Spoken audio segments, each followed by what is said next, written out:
नमस्कार मित्रों, दूरदर्शन केंद्र इंदौर के इंदौर डायरी कार्यक्रम में सभी दर्शकों का स्वागत है। आज बहुत खूबसूरत दिन है कि हमारे साथ एक ऐसी शख्सियत है जिन्होंने देश का नाम पूरी दुनिया में रोशन किया है और वे अनमोल शख्स हैं हमारे बीच, अनमोल माथुर। अनमोल जी, आपका हमारे कार्यक्रम में बहुत बहुत स्वागत है। अनमोल जी के बारे में थोड़ा बहुत बताना चाहूँगा। अनमोल जी ने करीब 12 वर्ष की उम्र से अपनी पेंटिंग शुरू की, जहाँ तक मैं समझता हूँ। आपके बारे में जितनी जानकारी मिली, करीब 12 वर्ष की उम्र से इन्होंने पेंटिंग शुरू करी। परिवार की स्थितियाँ काफ़ी संघर्षपूर्ण रही। पिताजी मिल में नौकरी किया करते थे और उनकी बात कुछ समय बाद मिल बंद होने से आर्थिक स्थितियाँ घर की गड़बड़ाई और आपने इस आर्ट के माध्यम से अपने परिवार को संभाला और आर्थिक स्थितियां भी सुधारी। विशेषकर मैं बता दूं मित्रों की बहुत ही खुशी की बात है और गर्व की बात है कि अनमोल जी यूनेस्को कॉन्फ्रेंस में भारत का प्रतिनिधित्व करेंगे और भारत के प्रतिनिधित्व करने वाले एकमात्र इंसान हमारे बीच है अनमोल। आइए अनमोल जी, मैं जानना चाहता हूं कि आपने जो काम किया है, बहुत संघर्ष किया है, बहुत सारे करीब 7 से 8 बार के वर्ल्ड रिकॉर्ड हैं आपके। आप जो एक विशेष पेंटिंग में जो एक डिफरेंट तरह का आर्ट है, जैसे फ्लूइड आर्ट कहते हैं, थोड़ा सा हमारे दर्शकों को बताएंगे कि फ्लूइड आर्ट एक्चुअली होता क्या है और किस तरह से क्रिएट किया जाता है। Fluid art actually liquid texture based होता है जी। इट्स ए सिंपल, जैसे हम मार्बल देखते हैं टेक्सचर होता है, वैसे ही लिक्विड फॉर्म रहता है। और पहले तो ये फेविकॉल के थ्रू बच्चे करते थे, लेकिन ये किसी को पता नहीं था कि वो फ्लूइड है। ओके। बट आजकल क्या हो गया है कि कंप्यूटर ग्राफिक्स आ गया है, तो कंप्यूटर ग्राफिक्स ऐसे हो गए हैं कि आजकल सब पॉसिबल है। तो उसमें मैंने करैक्टर बेस्ड मैंने बनाया है। ग्रेट। करैक्टर बेस्ड कभी किसी ने किया नहीं है। टेक्सचर बेस्ड ही हुआ है हमेशा, पर करैक्टर बेस्ड मतलब पूरी पेंटिंग कभी किसी ने बनाई नहीं है फ्लूइड में। तो वो मैंने क्रिएट किया है। और जब ये क्रिएट किया है तो उसका जो थीम है वो बहुत ही डिफरेंट है।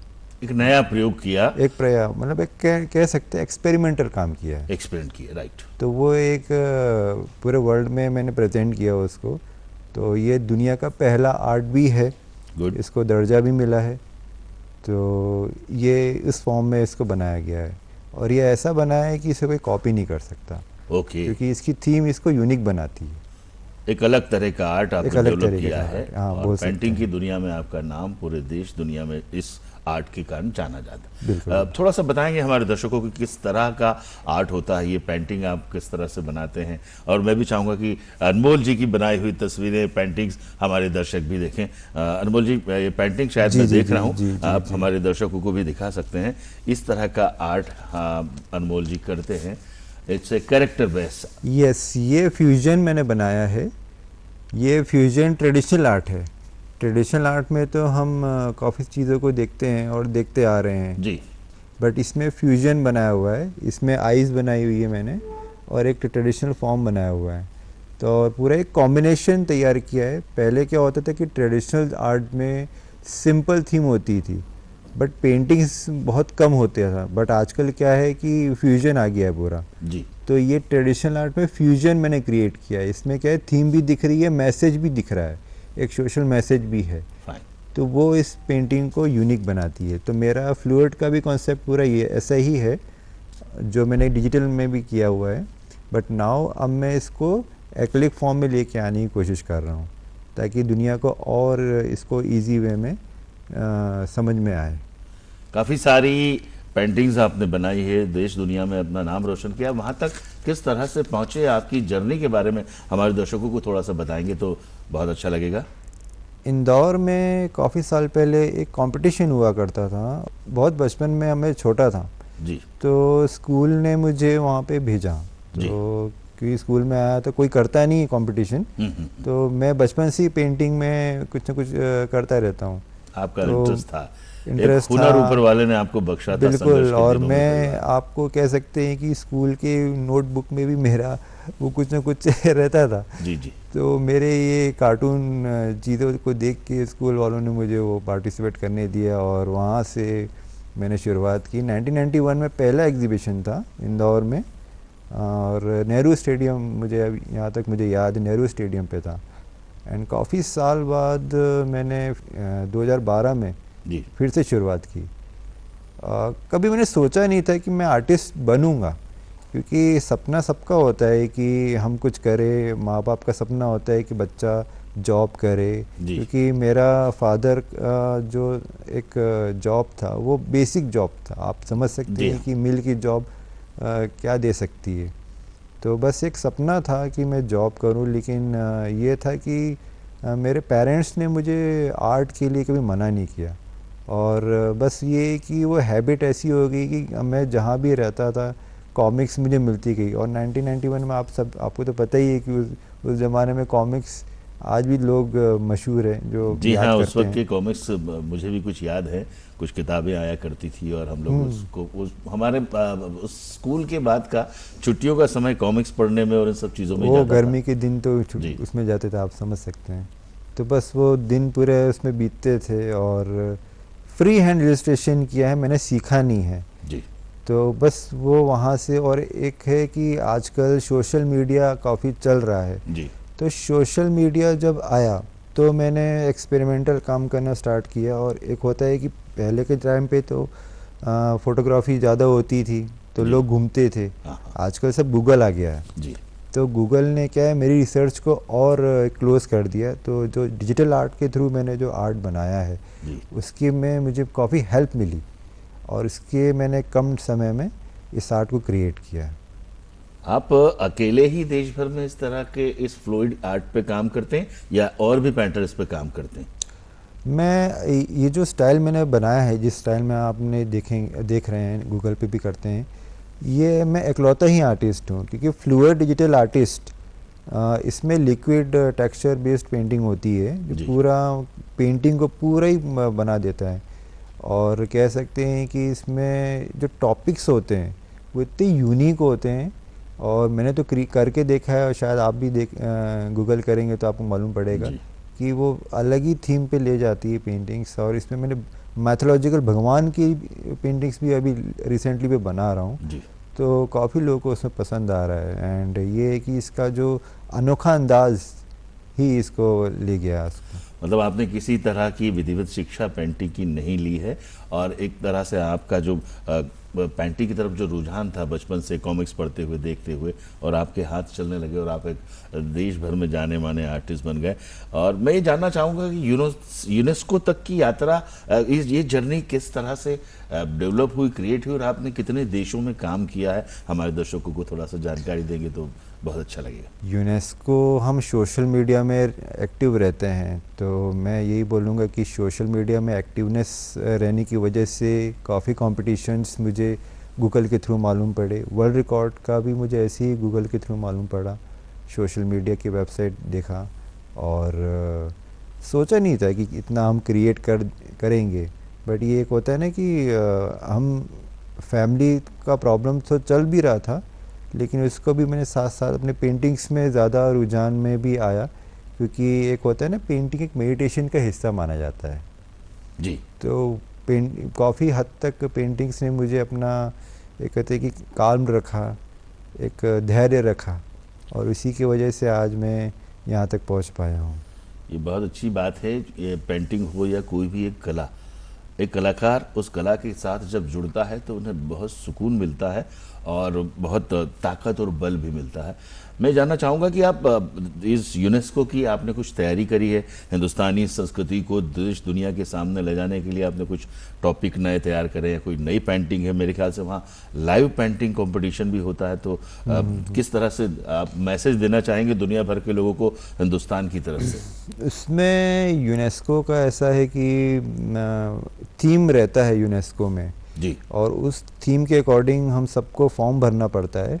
तो मेरे पास जब फॉर्म आया तो मैंने नोटिस किया कि हमारी कंट्री बहुत ज़्यादा पॉपुलेशन से घिरी हुई है। जी तो इसमें कल्चर और चिल्ड्रंस के लिए एजुकेशन बहुत इम्पोर्टेंट है। तो ये दोनों मैंने टॉपिक्स को लिए हैं। और बताते हुए अच्छा लगता है कि ये, और यूनेस्को ने भी इसको रिकग्नाइजेशन किया है कि बहुत कम ऐसे लोग होते हैं जो अपनी कंट्री को कल्चर और इसमें बढ़ावा देते हैं। तो ये जब आया तो मेरे लिए काफ़ी अच्छा चांस था। और जब मैंने इसको भरा फॉर्म तो सिलेक्शन किया मेरा, और मैं अपने आप को शुक्रगुजार मानता हूँ जी। कि मेरा सिलेक्शन हुआ है, वो भी वर्ल्ड कॉन्फ्रेंस में। तो ये हमने सोचा नहीं था, बट ये कि हम जो सोचते हैं वो हमें करना चाहिए और दिल से करना चाहिए। जहाँ हम रुक गए तो वहाँ बात बिगड़ जाती है। बट ये कि जो हमारे हाथ में है, जी वो जो सामने अपॉर्चुनिटीज़ मिल रही हैं सबको आज की बिल्कुल। डेट पे कि सब सोशल मीडिया में है। जी तो यूनेस्को की वेबसाइट में मुझे वो मालूम पड़ा, और ये कि एक पीरियड रहता है और जी। उनकी थीम रहती है, तो उस थीम के अकॉर्डिंग काम करना पड़ता है। बहुत अच्छा है ये आप हमारे देश की कल्चर को रिप्रेजेंट करेंगे देश दुनिया के सामने। जो भी आपने विषय सेलेक्ट किए हैं और आप माहिर हैं इस काम में, थोड़ा सा अपनी जर्नी के बारे में बताएंगे कि आपका एजुकेशन कहाँ से हुआ, आप रहने वाले कहाँ के हैं, जी, और आपने ये तो बता दिया कि पेंटिंग के प्रति आपका रुझान है, जी जी। और देश दुनिया में आपको पहचान दिलाई पेंटिंग ने, फ्लूइड आर्ट में डिफरेंट तरह का कॉम्बिनेशन आपने क्रिएट किया। तो अपनी जर्नी के बारे में थोड़ा हमारे दर्शकों को बताएंगे तो बड़ी मेहरबानी। मेरा जन्म रायपुर छत्तीसगढ़ में हुआ है, जी। जो पहले एमपी का ही हिस्सा था। जी और फादर का जो पोस्टिंग था जॉब का, वो स्टार्टिंग वहीं से हुआ था, एनटीसी मिल, वहाँ पे रांजनगांव छोटा सा एक गांव है, तो वहाँ पे एक मिल हुआ करती थी, तो वहाँ से स्टार्टिंग हुआ है। और आर्ट का जो एक रुझान आया है वो बचपन से ही था, ऐसा नहीं कि नहीं। काफ़ी स्ट्रगल रहा है कि पापा की जब डेथ हुई 2010 में, मेरे फादर का डेथ हो गया था। Oh my God. तो बहुत तकलीफ़ हुई कि जी। हम एक आर्टिस्ट का जो गुजारा उसी कला से होता है, और आजकल जैसे ज़माना बढ़ रहा है, महंगाई बढ़ रही है, तो बहुत मुश्किल होता है सर्वाइव करना। लेकिन ये है कि हिम्मत नहीं हारनी चाहिए। तो बस वही है कि मेरी मदर ने मुझे बहुत हिम्मत दी, तो बस वही है कि मैं काम करता चला गया। तबीयत भी बहुत ख़राब हुई, काफ़ी साल में तबीयत मेरी बहुत ज़्यादा ख़राब रही। जी। और लेकिन ये है कि मैं कोशिश करता गया, और कोशिश करने से ही हार कभी नहीं होती। हाँ, कोशिश करने वालों की कभी हार नहीं होती। ये कहावत है। आपने बहुत संघर्षों के बाद इस स्थान को प्राप्त किया है। तो भविष्य के प्रति आपकी पेंटिंग को लेके क्या योजना है?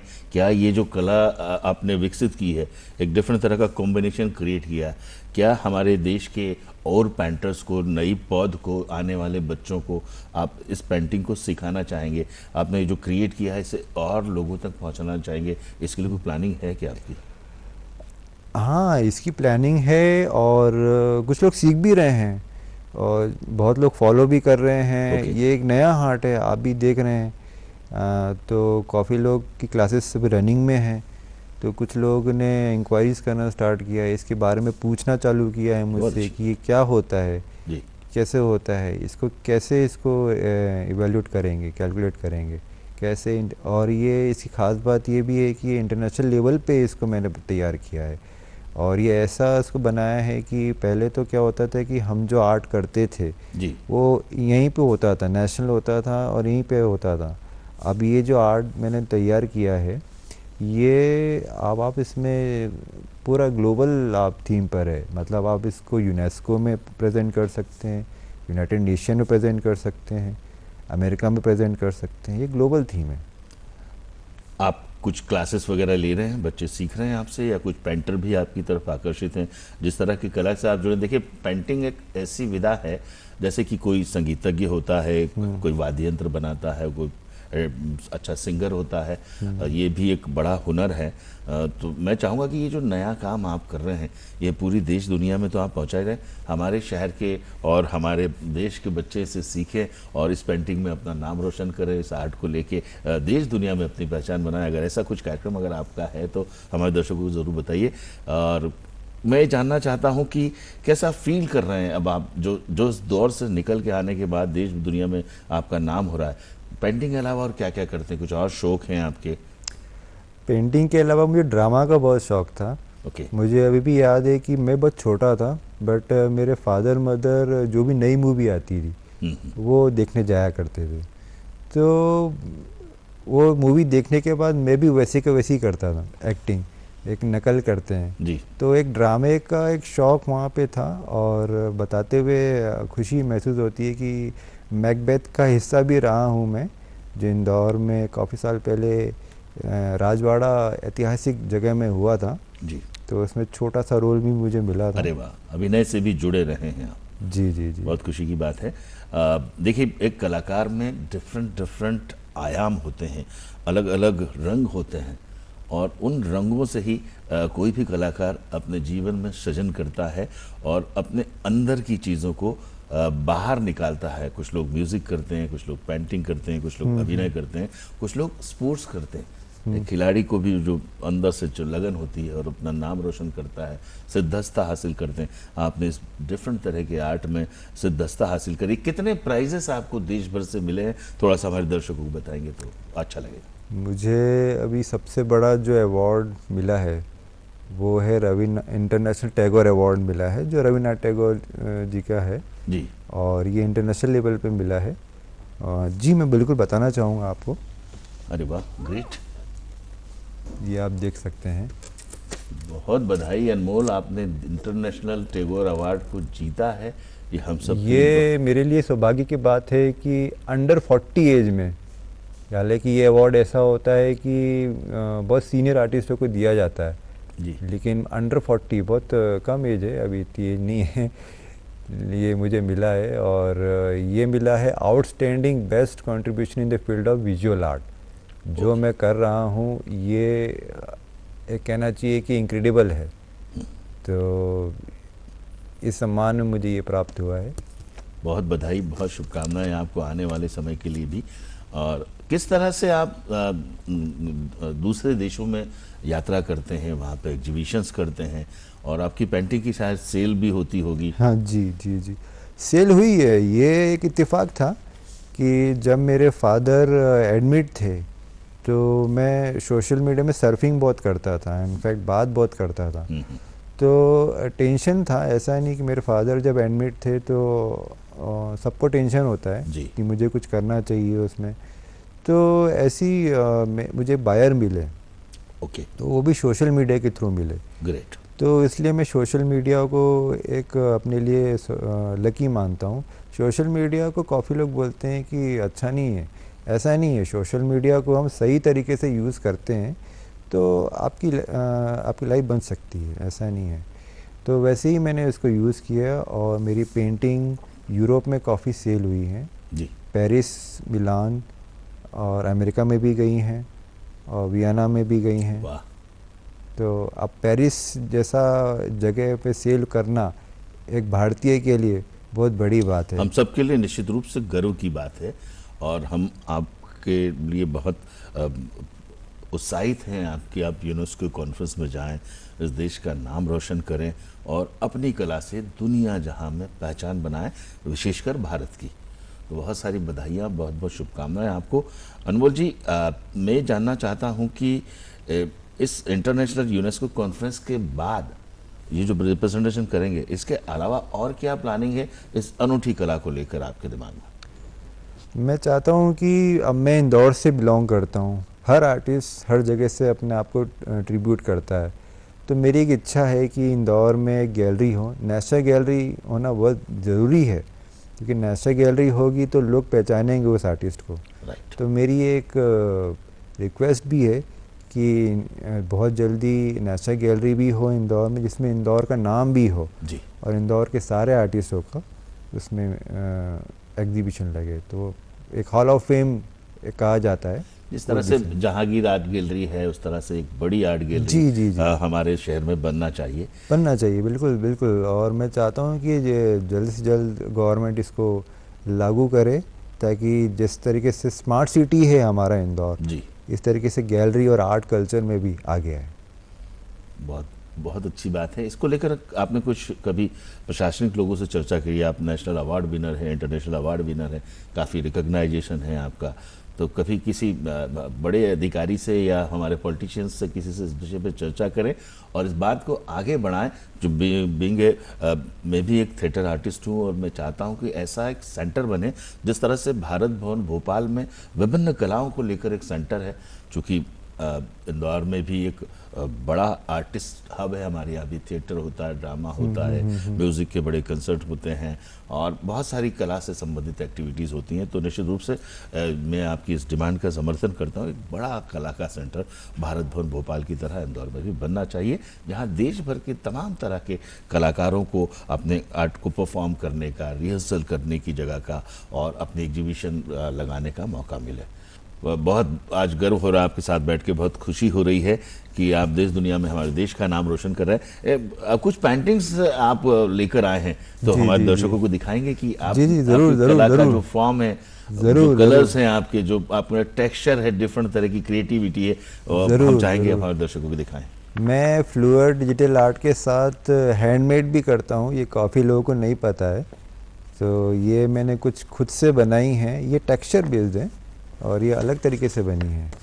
तो ये मैंने गणेश बनाया है, पर ये एब्स्ट्रैक्ट फॉर्म में है। मतलब इसको ऐसा बनाया है कि ये कोई बोल नहीं सकते कि गणेश है जी, जो धीरे धीरे समझ में आएगा। तो ये है गणेश पेंटिंग्स, ये फ्यूजन में है, ये भी फ्यूजन स्टाइल में है। ये आप देख चुके हैं। ये मैंने एमपी एक जो गोंड आर्ट फेमस है उसमें पिकॉक और सारी चीज़ों को दिखाया गया है। तो इसमें मैंने पिकॉक को ही लिया है, बट मैंने इनको फ्यूजन इसमें बनाया है ट्रेडिशनल आर्ट में। काफ़ी सारे कॉम्बिनेशंस हैं इसमें। जी सर। और कुछ दिखाना चाहेंगे?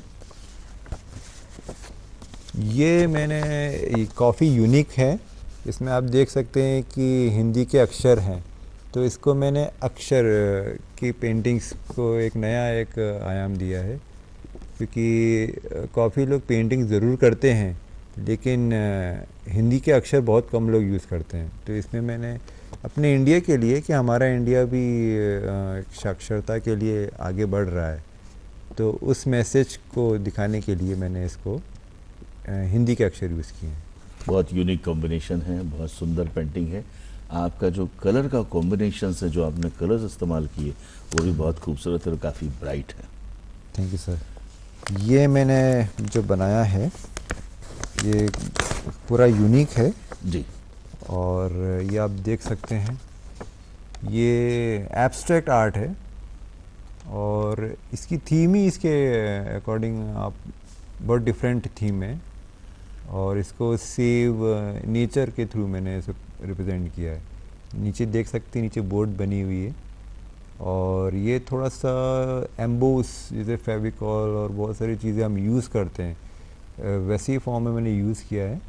और पहले तो पेंटिंग ऐसी होती थी कि सीधा कलर यूज़ करते थे जी जी, लेकिन इसमें मैंने मटेरियल यूज़ किया है, तो ये काफ़ी है। जी जी, बहुत खूबसूरत कलर्स हैं। मैं जानना चाहूँगा, आपको रिसेंटली किसी एक बड़े टीवी चैनल से कोई अवार्ड मिला है? हाल ही में अक्टूबर में शूट हुआ था जी, और ये ऐसा था कि इसमें टॉप 10 चुने गए थे, जिसमें एमपी से मेरा नाम चुना गया था। और ये जो था, ये था most inspiring story of India. Great. जिसने क्योंकि जो चैनल था जी, उसके 10 साल पूरे हुए हैं और काफ़ी एक्टिव चैनल है जी, और मेरा जो स्टोरी रहा है वो आखिरी के 10 साल में सभी लोगों को पता है कि कैसे काम किया है और आप अभी देख रहे हैं। तो बस उनका फ़ोन आया मेरे पास और जब फ़ोन आया तो मैं भी शॉक हो गया कि ये बहुत बड़ा चैनल है। तो ये जब आया तो मेरे लिए सौभाग्य की बात है कि एमपी का नाम गया, उसमें इंदौर का नाम गया। हम सब के लिए भी बहुत सौभाग्य की बात है कि मध्य प्रदेश से इतने बड़े देश भर के बड़े नामी चैनल में आपका मध्य प्रदेश की तरफ से रिप्रेजेंट करने का मौका मिला और आपने वहाँ से एक बड़ा अवार्ड भी हासिल किया। बहुत खुशी हुई आपसे मिलकर। अनमोल जी, आप हमारे लिए सचमुच अनमोल धरोहर के समान हैं और आज आप हमारे कार्यक्रम में यहाँ पधारे, उसके लिए हम आपका बहुत बहुत आभार प्रदर्शित करते हैं। दर्शकों, हम फिर मिलेंगे अगली बार किसी नए कलाकार के साथ नए विषय पर चर्चा करने के लिए दूरदर्शन के कार्यक्रम इंदौर डायरी में।